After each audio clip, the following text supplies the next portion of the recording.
Nous enseignons pas à l'école. Non, non. Or, nous, Africains, on doit savoir ces choses-là. Bien sûr. Donc, on est assez stupide pour croire la version française, la version des esclavagistes, qui dit que c'est Victor Churchill n'était pas né que nous on avait déjà aboli l'esclavage. Maintenant, un autre exemple, qui est une aberration encore.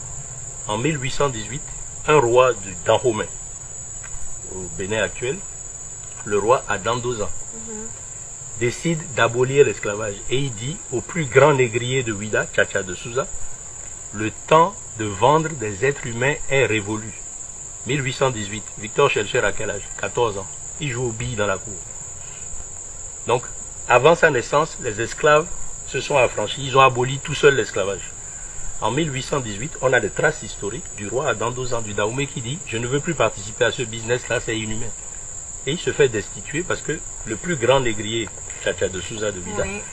très puissant financièrement, arrose le propre frère du roi, qui est son ministre de la Défense, le prince Gakwe, qui deviendra le roi Guézo, et finance le coup d'État que Gakwe fait à son grand frère. Le roi Et Adam donc le roi est destitué et le business peut continuer. Exactement. Mais ça, on ne nous enseigne pas ça à l'école. Ce qu'on enseigne actuellement au Bénin, je crois que ça doit être au CM1, on enseigne que le roi Adam Dozan était un roi sanguinaire qui était capable de faire éventrer une femme enceinte parce qu'il avait parié sur le sexe du fœtus. C'est un mensonge historique conçu pour noircir la mémoire d'Adam Dozan. Donc le roi le plus humaniste, l'un des premiers abolitionnistes parmi les rois africains, est noirci dans les livres d'histoire. Jusqu'à aujourd'hui, on enseigne un mensonge aux élèves béninois sur un de leurs ancêtres. Voilà des aberrations auxquelles il faut remédier.